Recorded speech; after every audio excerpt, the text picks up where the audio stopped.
This is Small World in New York. Go ahead, Independence, Missouri. This is Harry Truman in Independence, Missouri. Stand by, London.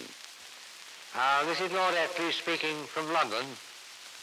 And this is Ed Murrow in New York. Good evening. My job normally is to hold the clock and be a sort of electronic gatekeeper and take care of the introductions. But tonight, those functions are not necessary because both of you gentlemen are old friends. However, I cannot resist the temptation of saying, President Truman, I believe you know Lord Atlee. Very well, and I like him very much. Lord Atlee is in London. President Truman is in his office in Independence, Missouri. You two gentlemen have been talking and conversing since Potsdam in 1945. I've been wondering, do you ever call each other by your first name? We never have to date, but I wouldn't mind doing it. Well, I always think of you, as Harry. Well, I'll call you Clement then. That's right. Clement's best. Clement.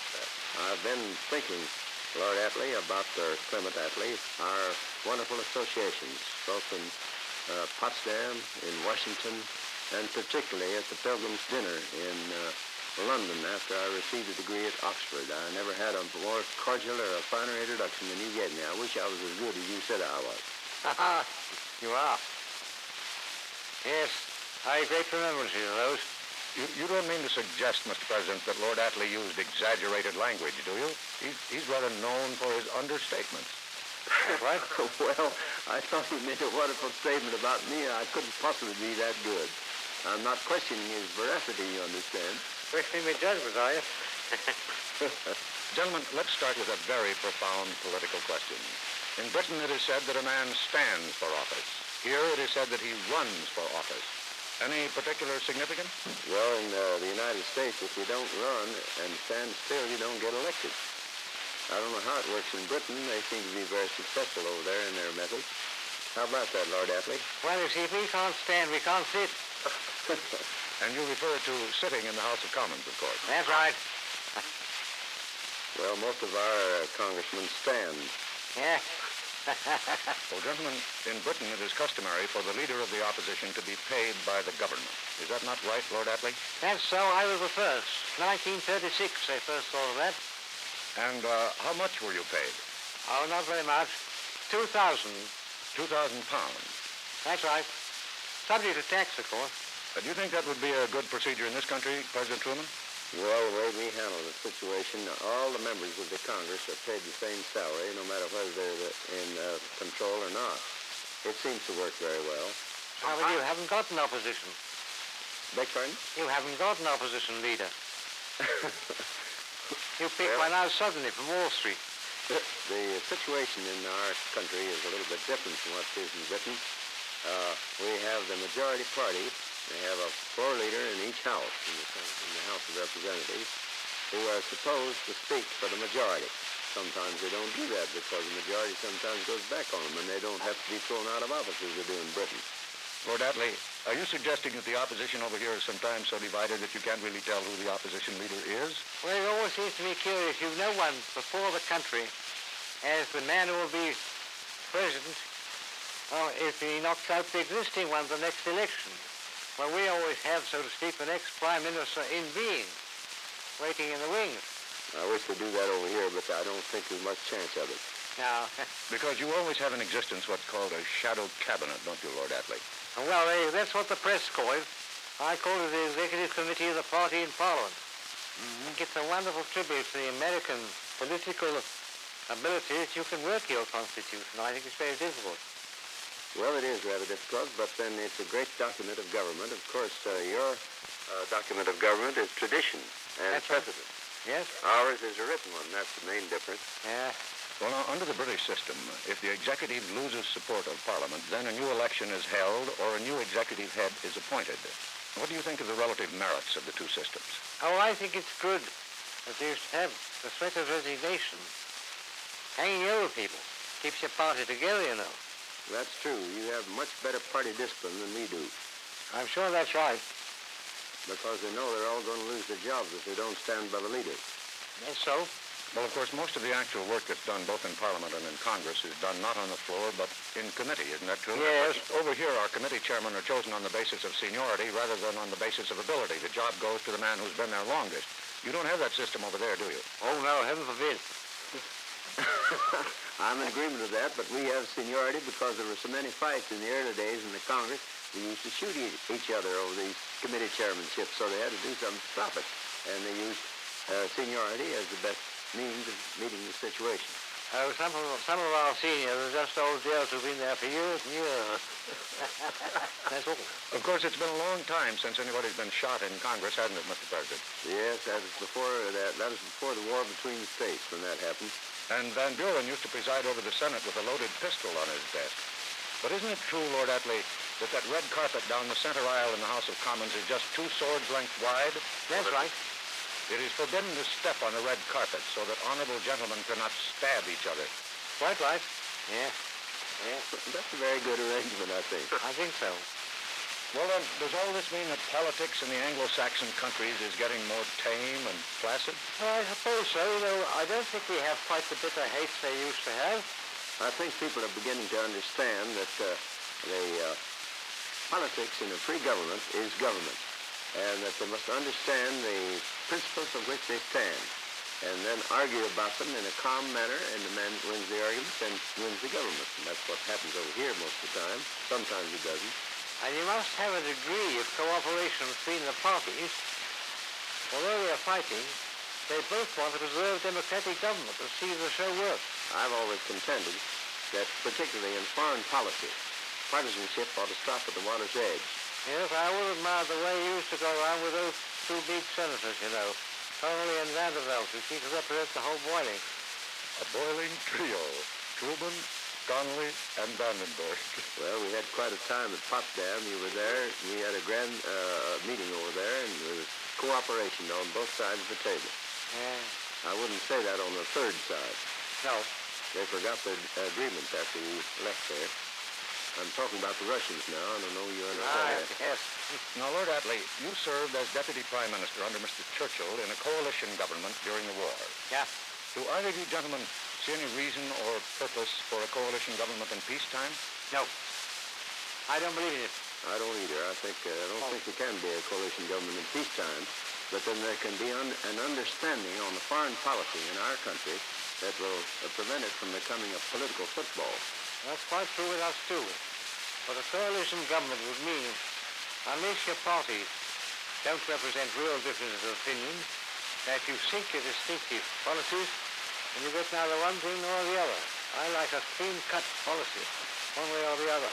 I think there ought to be a party policy, and then when the party policy is decided by a majority vote of the people, we ought to support it. That's right. Now, we have a tendency over here, you know, to accept a thing once it's done. For instance, very few of the things that the Labour government did have been undone by successive governments, because once it's done, well, there it is. It passes on as a national act. That's perfectly true over here. The things that the Democratic Party did can't be undone because they were right, and that's the same way with your Labour Party over in England. Right you are. One difference in our political procedures that's always interested me is the question period in the House of Commons. When the Prime Minister and his cabinet ministers have to go down to the House and answer questions put by members of Parliament. Lord Atlee had to do that when he was Prime Minister. Mr. Churchill was subjected to it all during the war. That doesn't happen in this country. I'm wondering, Mr. President, if you think it might be a good idea to try it here. I think the analogy to that system in Britain is our public press conferences, which the President faces, and at which he answers the same sort of questions as he would answer if he were on the floor of the Congress. I don't think it's practical under our system to have that take place in the Congress of the United States. George Washington tried it one time, and he got so disgusted with the way they treated him that he went back to the White House and never went back down there anymore. There was a different method. You see, you investigate your administration through committees. That's right. We have a constant pressure on our civil service by the fact that anything may be questioned in the House of Commons. And we think that's a valuable check on bureaucracy. It's done in public, and a civil servant's got to keep his minister posted, and the minister's got to watch his step all the time, which is very good for him. and for the civil servant. But it's necessary, of course, that the public in both our countries know exactly what goes on. You have a system of doing it in the Parliament. We have a system of doing it to the press. Yes, But of course, as Prime Minister, you were pretty well shielded from the press, weren't you, Lord Atlee? Yes, one had confidence now and again, but we hadn't quite that same contact that you have. It's not our custom to have constant press conferences, just because you're there 4 days a week in the House of Commons and questions you. That makes the difference, exactly. Yeah. Well, gentlemen, if I may turn to another subject. Both of you in your writings refer to yourselves as constitutionalists. I am wondering what Prime Minister and what President you would regard as the greatest constitutionalist in our two countries. In answering from our viewpoint, I think Woodrow Wilson was our greatest constitutional leader. I think it's difficult to say. On our side, I don't quite know. Of the moderns, I think old Asquith's pretty good. Well, now, the one you chose, Mr. President, Woodrow Wilson, of course, advocated at one time that we in this country should adopt the British constitutional, or rather the parliamentary system, didn't he? Yes, but he got over that after he'd been President of the United States. He found out better. Is that right? Yes, you often learn a bit when you got to do the job, don't you? Speaking of learning in office, I wonder if I might ask both of you, what was the most significant thing you learned while in office? Lord Atlee? Well, I think one thing you learn is you've got to be very, very careful all the time about trying to fit the right men into the right jobs. That's exactly You've true. got a lot of appointments to make. It doesn't mean necessarily that the obvious man or the oldest man is the man for the job. Very often you've got to seek the dynamic man who's not quite the obvious one. I'm in complete agreement. The hardest thing in the world to find is a man when you need one, when you're in a top responsible job. Well, does it also follow that you must be prompt in eliminating a man when you find you've made a mistake? I found that to be the case, and it happened on several occasions in my administration. Well, in our position, you've got to be ruthless. If the man isn't up to the job, he's got to go. Well, that's in the interest of the country. And you mustn't allow yourself to be softened by personal friendship. If the man is up to his job, he's got to go. Unpleasant, but there it is. I agree with that. Mr. President, on several occasions you said that you would love to return to the Senate, but that you had no appetite to unseat either one of the present Missouri incumbents, Symington or Henning. That's true. Well, of course, you don't live in England, but if you did, you would have no problem. There is virtually always a way for a former prime minister or cabinet minister to get a safe seat. Lord Atlee, I wonder if you'd begin by explaining just how this works, and then perhaps President Truman would give us his ideas on the subject. Well, you can't always put a person into a safe seat, you know. Depends on the man, depends on what the locality thinks. Of course, there's always the House of Lords for an elder statesman.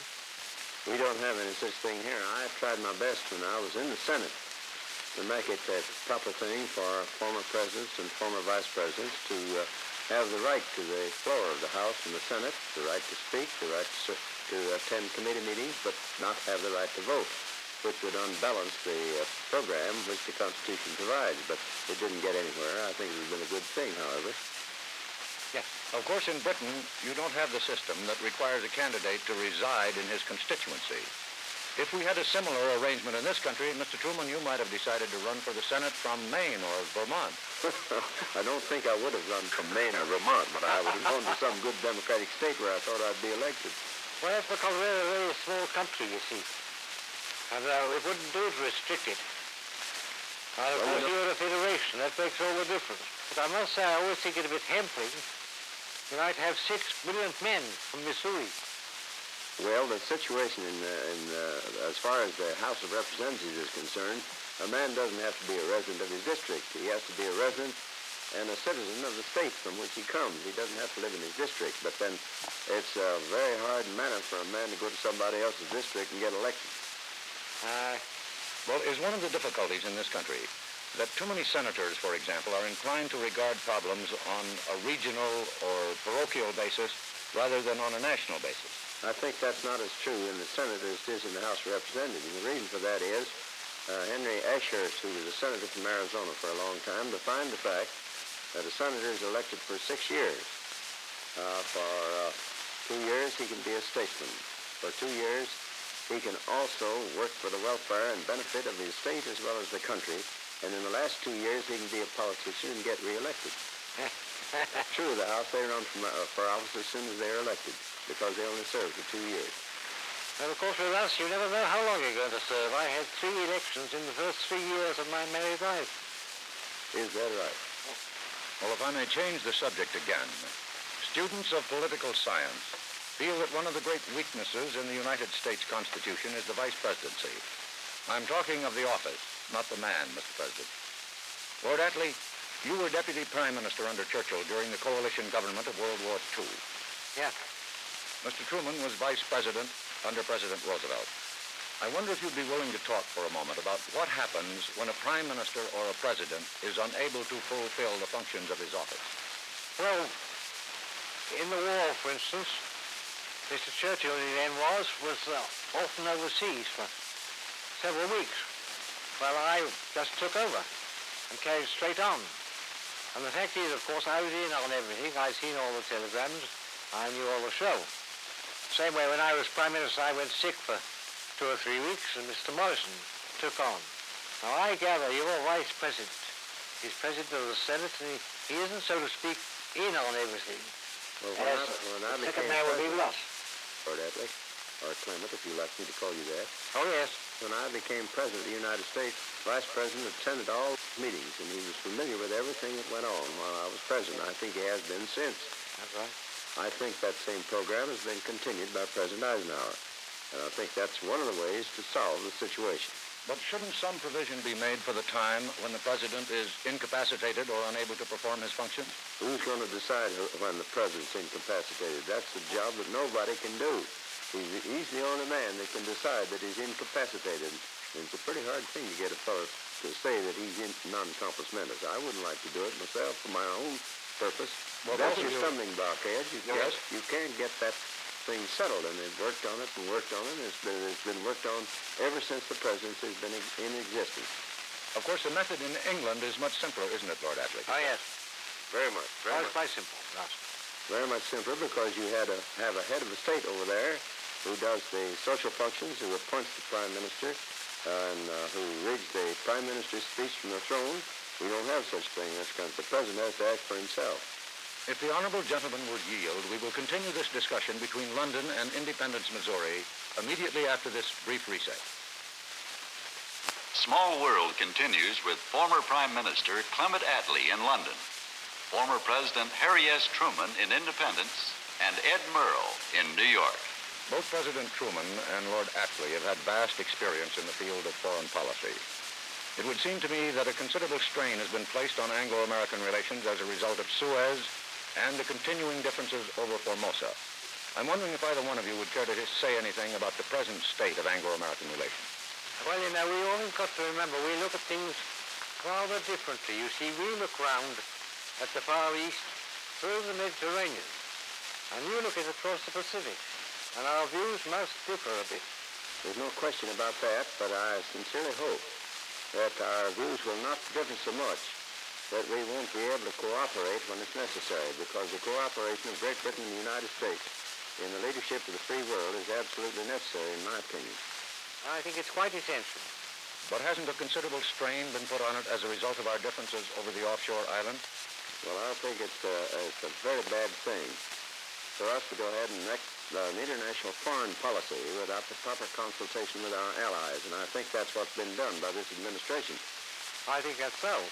And our administration made the same mistake over the Suez business. Recently, I have been reading both your memoirs, and I seem to recall that you had a considerable disagreement back in 1950 over the importance of the offshore islands. How do you feel now? That's true.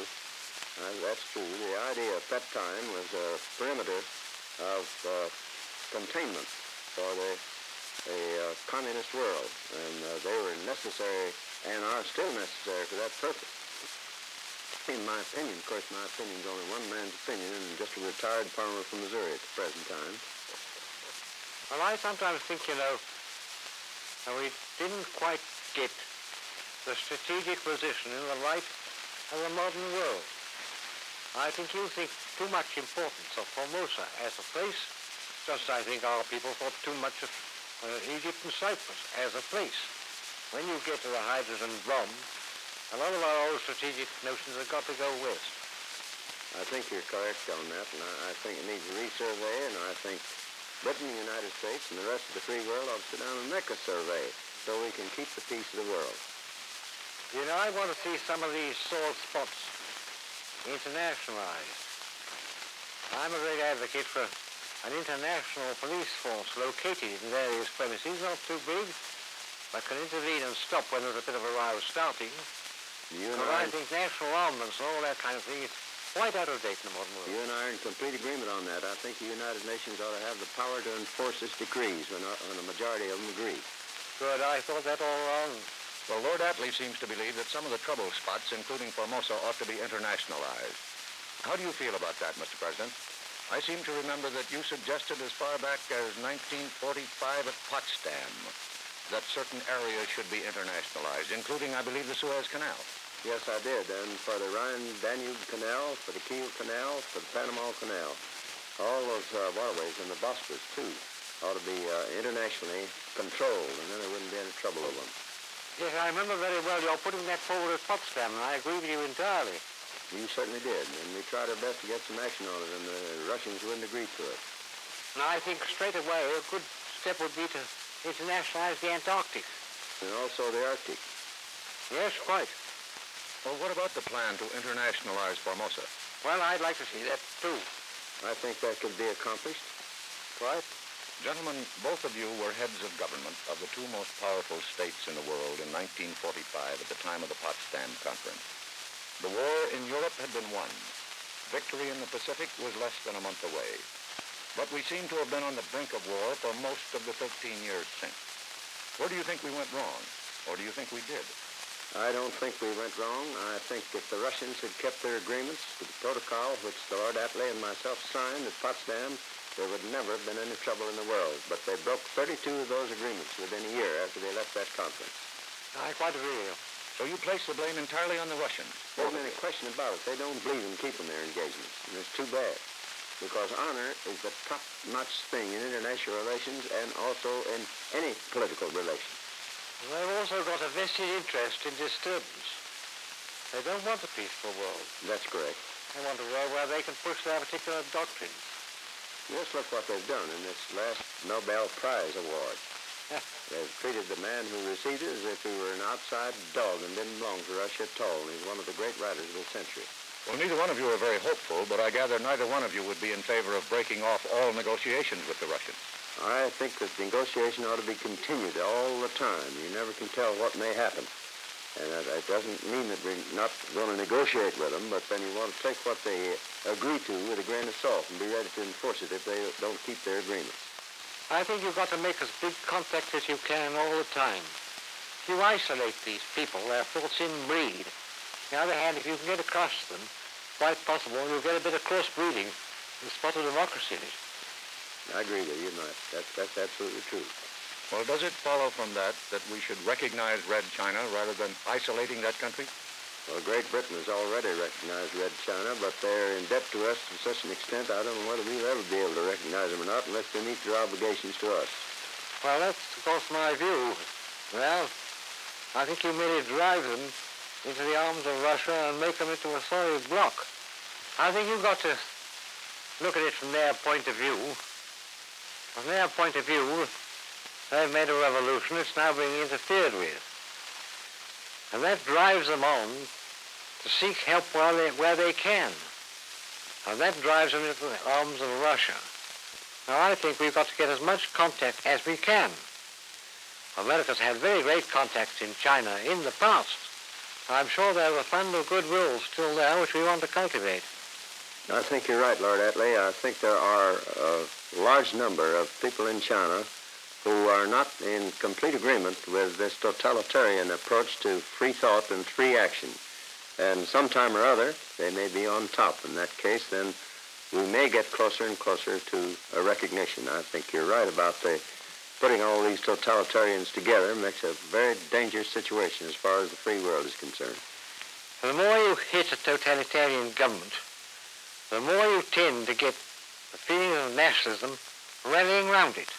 That was so in the French Revolution. It was the same in the Russian Revolution. If you hit it, you strengthen it. You're kind to it, you weaken it. I think that's right. And eventually maybe we'll come to the point where we can be kind to them. But we've been kind to them in the past and they didn't appreciate it. Thank you, gentlemen, for having honored us on Small World and for having shortened the distance a little bit across the Atlantic. Good night, Mr. President. Well, thank you, Ed, for thinking about it. I enjoyed it very, very much. Yeah. Clement, it's a pleasure indeed to be on a program with you, and I appreciate it most highly. Well, you'll always be very welcome, you know. Harry. Well, you'll always be welcome in this country. As long as I live, I can assure you of that. Thank you very much Thank you indeed, very much, sir. Ed. Thank you. Next week's guests in just a moment. Next week, Small World goes behind the Iron Curtain for the first time to Warsaw for the poet laureate of Poland, Antoni Słonimski, and to Paris for one of the world's great pianists, Arthur Rubinstein, and our own poet, Archibald MacLeish. Good night and good luck.